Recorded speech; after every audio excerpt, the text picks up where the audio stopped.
Olá, tudo bem? Meu nome é Igor, tenho 26 anos, eu sou estudante de economia aqui no Rio Grande do Sul, na cidade de Pelotas. Estou no meu terceiro ano aqui na UFPEL, Universidade Federal de Pelotas, e minha trajetória não começou há pouco tempo. Eu sou criado numa família muito pobre, muito humilde, na periferia de Goiânia, na capital de Goiás, onde eu nasci. Lá em Goiânia, eu fui criado numa comunidade onde foi sempre forte a presença da Igreja Católica no final dos anos 90. Eu nasci em 94, minha mãe era membra ativa da Renovação Carismática Católica. Eu cresci numa casa que foi doada por um padre, Padre César, que se casou, mas ele ficou muito conhecido na região. Esse padre, depois até minha mãe estava contando, minha tia, que ele ainda estava pela região. Não sei nem se ele está vivo ainda. Nós estamos em 2020 e a família da minha mãe chegou na década de 70 em Goiânia. Participando da igreja católica, eu ia para uma igreja, uma capela, Santa Luzia, que tinha bem no centro da comunidade. A Capela Santa Luzia tinha ao lado uma creche. A primeira creche que eu fui foi a da Capela Santa Luzia, da Igreja Católica, e logo depois disso eu fui participar do pré-adolescente, que era um programa, era uma iniciativa da Igreja Católica, criada por um membro, um senhor chamado Sebastião, que ele foi muito bom para muitos adolescentes e jovens na época. A Igreja Católica mantinha adolescentes e pré-adolescentes no período não escolar. Ou seja, se o menino estudava de manhã, ele ficava à tarde no pré-adolescente, que tinha almoço para quem chegava e lanche da tarde. E para quem estudava de tarde, ficava no pré-adolescente de manhã. E eu participei do pré-adolescente na parte da manhã, que era para os mais novos, porque os mais novos estudavam à tarde, no ensino fundamental. E na parte da tarde eu também participei com os mais velhos. Meu sonho era ficar perto dos mais velhos, que eram o pessoal da tarde. Porque o pessoal da tarde estudava de manhã, no Olga Mansur, no Santa Bernadette, no Joaquim Câmara Filho. E nesses lugares teve uma grande convivência e foi uma experiência muito boa com a Igreja Católica e com o início da vida, digamos.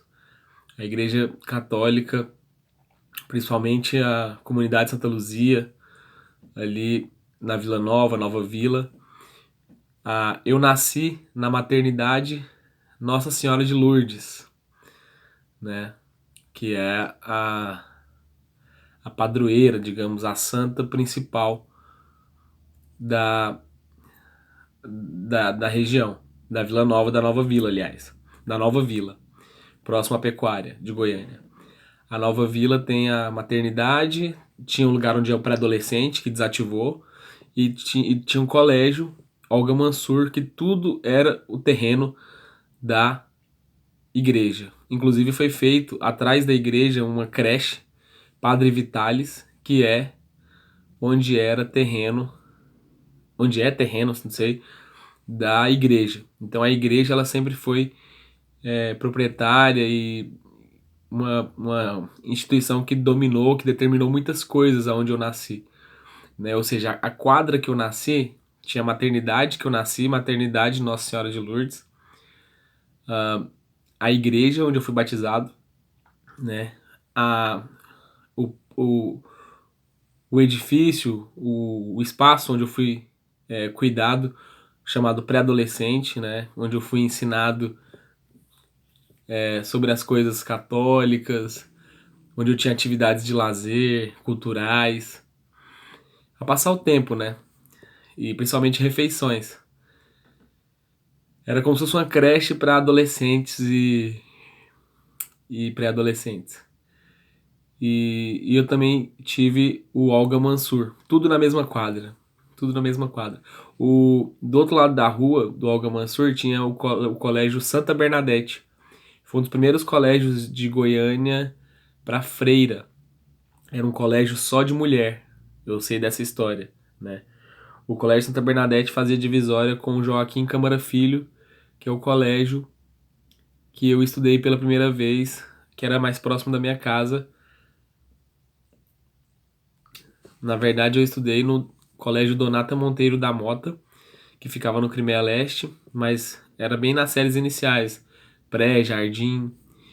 Minha alfabetização foi no Colégio Donata Monteiro da Mota, no Crimeia Leste. Que hoje já mudou, hoje o Donata Monteiro fica num colégio ao lado, que era o Grandazo, que antigamente a gente chamava de... Como é que a gente chamava mesmo? O Dom Quixote. Era um antigo colégio, que depois virou Grandazo, depois eu acho que o governo se apropriou também. A prefeitura, não sei.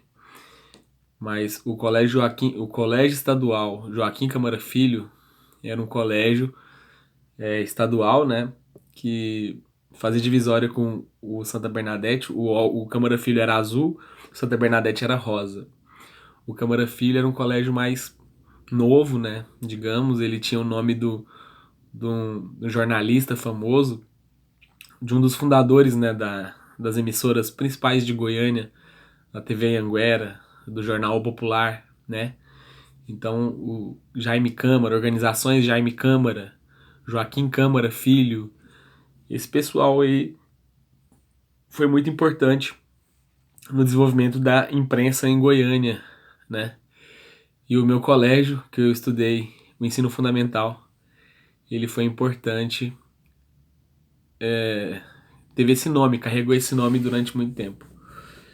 Mais recentemente, o Santa Bernadette se incorporou ao Câmara Filho e virou tudo um colégio só.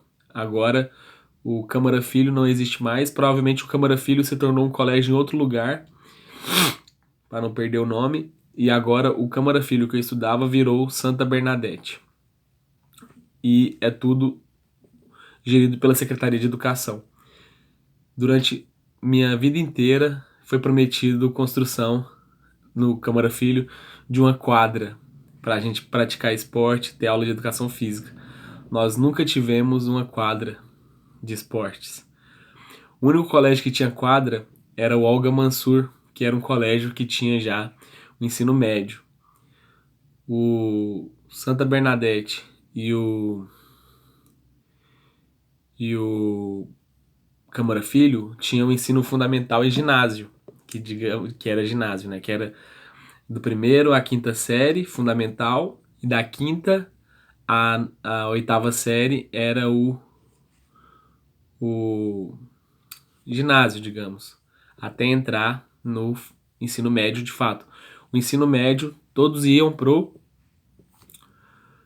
para o Olga Mansur. Algumas pessoas faziam ensino médio no Santa Bernadette, mas eu não tenho certeza. O que eu tenho certeza é que todo mundo que saía do Câmara Filho e do Santa Bernadette ia para o Olga Mansur. E o Olga Mansur, como eu disse, era no terreno da igreja, e a igreja, o padre principal responsável pela igreja, nomeava, eu nomeei até hoje, eu não sei, a diretora do colégio. A última diretora, que foi a diretora quando eu cursei o ensino médio em Goiânia, no Olga Mansur, foi a diretora Cecília, muito querida, teve muitos problemas na vida dela, mas a ela eu tenho uma gratidão imensa, que ela foi uma pessoa muito amorosa, muito fervorosa, enfim, uma pessoa vinculada à igreja. E o único colégio que tinha quadra era o Olga Mansur. O Olga Mansur tinha uma quadra que ficava do outro lado da rua, né? Que é um terreno também da igreja, onde ficava o seminário dos padres. Durante muitos anos aquela quadra funcionou, ela ficou abandonada, a gente jogava bola nela pessoal da rua, do bairro, virou um lugar de lazer da galera. E eu joguei muita bola, teve uma época que eu fiquei viciado, a gente ia jogar bola de noite, pulava o muro. E a gente começou a gente pedia a chave pro seu Luiz. O seu Luiz era o, o zelador da escola, do colégio Olga Mansur, e ele tinha a chave para entrar na quadra do Olga Mansur, que era do outro lado da rua, que era no quarteirão dos padres. E aí a gente sempre pedia a chave, o seu Luiz dava a chave, a gente jogava bola no, na quadra do Olga Mansur, que ficava do outro lado da rua.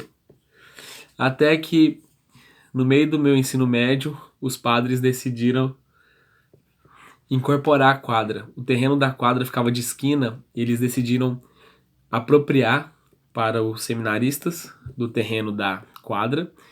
Destruíram a quadra que minha mãe jogou, tinha espaço para ping-pong, era bem útil assim. Aí eles simplesmente tomaram posse do terreno da quadra e, contrapartida, fizeram um galpão onde ficou, entre aspas, sendo a nova quadra do Olga Mansur.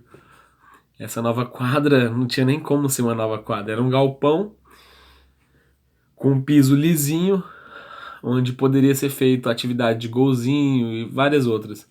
Enfim, ali se tornou o novo espaço para educação física do Olga, mas o Olga Mansur perdeu a sua tão histórica quadra de esportes que era de respeito, né?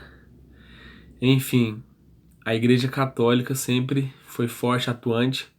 Na década de 90 no Brasil, início dos anos 2000, tivemos o fenômeno do neopentecostalismo. Os pentecostais são um movimento vinculados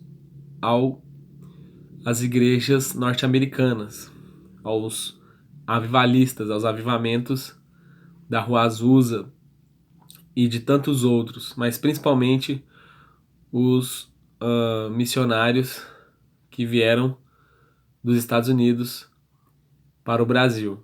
Então o pentecostalismo ele tem essa pegada americana, né, de movimento mais emotivo, mais espiritualista, digamos. E o neopentecostalismo também é um fenômeno americano, mais vinculado ao capitalismo selvagem do consumismo e vinculado a cultura de midiática, de conquista, de estratégia, de tratar as coisas cristãs e evangélicas de uma maneira mais empresarial. Uma repaginada foi feita no neopentecostalismo. Meu nariz está escorrendo. Tô com a rinite atacada. Mas eu vou seguir falando.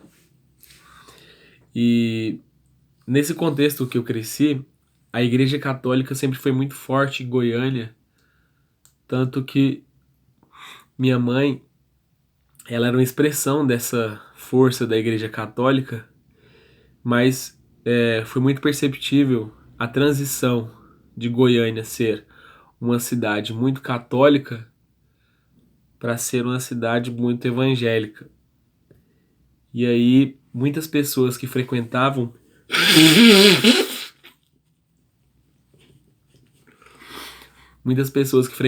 a Igreja Católica começaram a se converter à Igreja Protestante, à Igreja Evangélica. E a Igreja Evangélica sempre teve as suas diversas ramificações.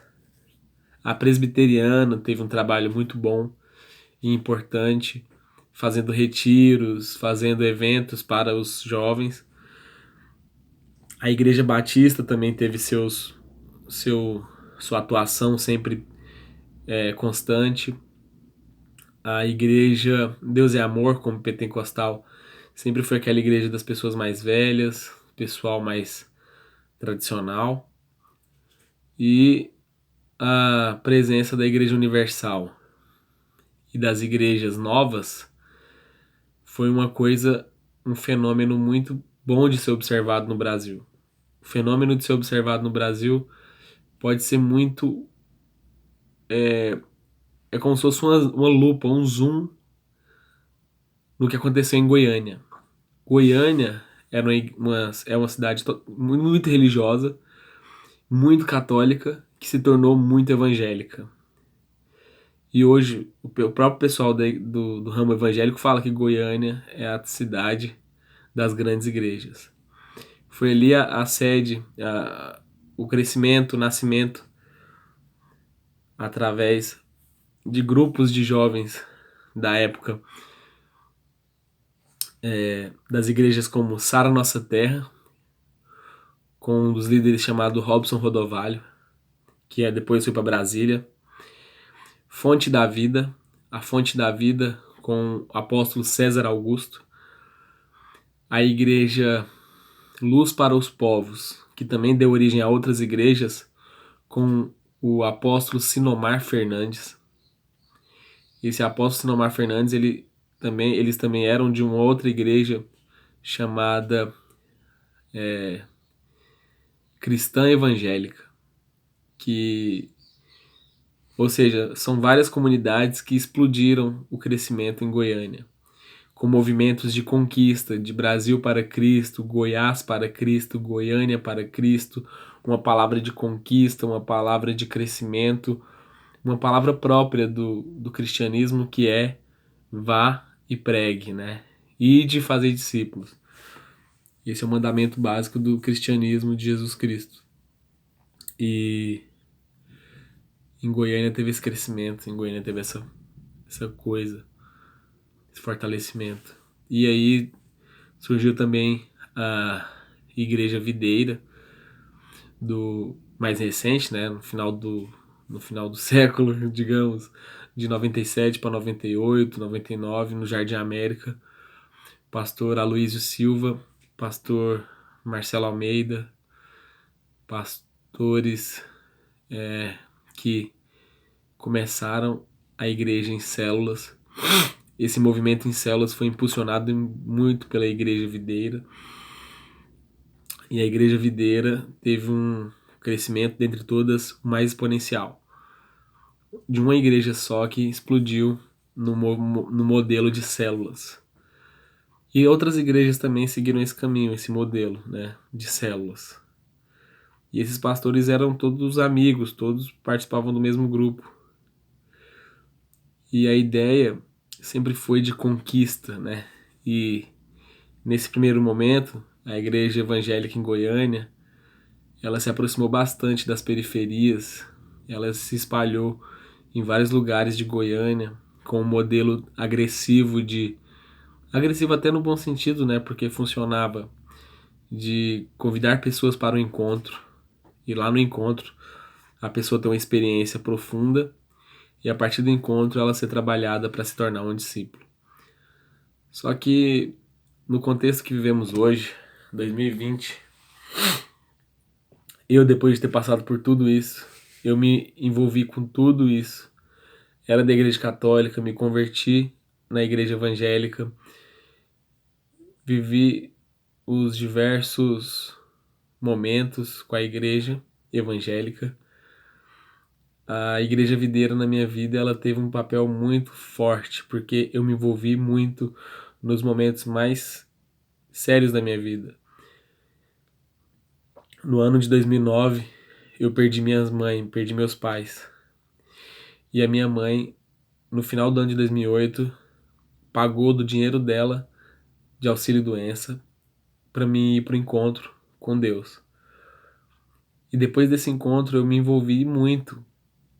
E logo após ter participado desse encontro, minha mãe veio a falecer em março de 2009, dia 17 de março. E a partir dali eu fiquei muito envolvido com a igreja, a ponto de me tornar discipulador, auxiliar de pastor, cuidar de células, fazer mobilizações, participar de tudo que a igreja tinha, vigílias, tudo. Minha vida girava em torno da igreja. E eu me tornei seminarista. Só que existiam os seminaristas do regime normal, que faziam curso como um curso pago, né? E tinha os seminaristas da turma especial, que são seminaristas próprios da igreja, que prestavam serviço para a igreja, tinham salários na igreja, era como se fosse obreiro em treinamento, digamos. Eles faz tudo que o pastor faz, tem até salário, só que ainda não é considerado pastor. Então, era quem realmente estava encaminhado para ser pastor, era da turma especial. E essa turma especial, ela formou vários pastores, e eu estava decidido a me tornar mais um pastor, né?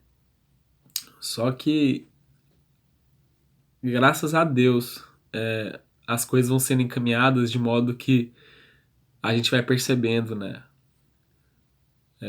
Deus vai nos dando direção do que a gente deve seguir. A igreja, infelizmente, a videira, que eu posso falar dela, ela se tornou um lugar de muito prestígio na sociedade pelo seu crescimento, pela sua relevância, e começou a chamar a atenção de políticos desde 2012, desde 2010. Políticos já se aproximavam da igreja e, com o passar dos anos, isso foi ficando mais intenso. Então, a igreja que sempre pregou ser afastado das coisas terrenas começou a ficar mais próximas de coisas terrenas. E isso é estranho, porque isso distancia da mensagem da cruz, da mensagem de Jesus, que é ser voltado para o lado espiritual e não batalhar batalhas carnais. Porque a separação da igreja e do Estado sempre foi crucial nas aulas e no aprendizado que o próprio pastor da igreja, o pastor Aloysio, falava. Só que isso se tornou uma prática diferente com o passar dos anos recentes. E não só em relação a tornar a igreja um curral eleitoral, mas como fazer um tipo de militância, tornar os crentes, as pessoas convertidas em Jesus, em militantes de uma causa política de poder evangélico, de direita, conservador, reacionário no Brasil. O Brasil hoje está retrocedendo a momentos em que a igreja queria ditar como a sociedade devia tomar suas decisões, sendo que a sociedade não é sujeita à igreja. A igreja deve servir a sociedade. A igreja deve ser servo, né? Mas a igreja quer tomar o domínio em um lugar que não é dela. Quando eu falo igreja, instituição, porque a igreja espiritual, ela é espiritual, né? Então não tem necessidade de falar sobre ela, como ela deve agir. Mas a igreja como instituição, muitas vezes ela usurpa o lugar dela de querer tomar decisões que afetam pessoas que não são evangélicas, que não são cristãs. Então muitas vezes a igreja evangélica tem falhado nisso. Tem falhado não, tem sido mal administrada por pastores que no início da sua trajetória eram fiéis, testemunho de homens de Deus, homens de fé. Só que quando uma pessoa recebe poder, influência, é o maior teste. E muitos pastores desses não passaram no teste da humildade, de manterem firme no propósito, de servir a Cristo. E muitos deles hoje se tornaram pessoas diferentes do que eram, porque alcançaram prestígio, riqueza, fama, reconhecimento, e hoje são pessoas que são embriagadas de poder, poder financeiro e poder político. E o Brasil está caminhando para uma escalada de crescimento político. O presidente atual do Brasil, Jair Bolsonaro, era alguém improvável, mas com o impulso dos líderes evangélicos, ele se tornou uma realidade no Brasil, né? E o bolsonarismo, o Jair Bolsonaro, ele tem várias frentes de apoio. Liberais que já estão o deixando, militares que o veem com desconfiança, os conspiracionistas lá do Olavo de Carvalho e os cristãos evangélicos e católicos que apoiam ele. A alegria que eu tenho é de saber que nem todo, uma boa parte dos evangélicos e dos cristãos não são massa de manobra. Eu me considero cristão e eu sou alguém que tenho minha fé solidificada pelas minhas experiências em Deus. Mas ao mesmo tempo eu tenho liberdade para criticar a instituição igreja e os pastores como homens, porque são servos de Deus e não são melhores que eu por serem pastores.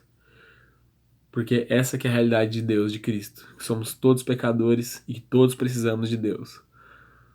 Mas, infelizmente, tem muitas pessoas que se comportam como manada e estão dispostas a obedecer até as últimas consequências a palavra de um pastor com o microfone. E é isso que me deixa preocupado. Eu espero que dentro da igreja evangélica haja um grito de esperança para que seja corrigida a rota, para que as pessoas entendam que a nossa luta é contra carne e sangue e os pastores devem ser guias e não domadores, dominadores, porque a influência carnal, terrena, secular sobre os crentes tem sido muito nojenta e feia, porque pastor está entrando em assunto que não é dele. Política é uma coisa séria, política é uma coisa dos homens, o bem comum. E quando os evangélicos fazem uma milícia, fazem um grupo de interesse que vai de frente com outras pessoas, está tornando outras pessoas avessas ao evangelho. E isso, de alguma forma, impedir elas de conhecer a Jesus de verdade. Então, que a igreja do Brasil retome o seu propósito inicial de ser espiritual e não carnal, de brigar contra espíritos malignos e não contra ideologias políticas, porque para isso já existem os embates nos parlamentos, nos partidos políticos. Então, que cada coisa esteja no seu lugar, porque é uma arma, é um jogo muito baixo usar a igreja para dominar o povo. Ainda mais em momentos de desespero, momentos de falta de dinheiro, em momentos de que a falta de emprego, desespero de modo geral, a igreja ganha relevância, as pessoas querem refúgio e ali encontram verdadeiros lobos ao invés de pastores. Então, que Deus tenha misericórdia de nós e que nós possamos também ler a Bíblia e entender que o real propósito de Jesus Cristo e quem de fato são os cristãos, quem de fato é o povo de Deus, são aqueles que estão preocupados com o reino dos céus e não com o reino terreno. É isso.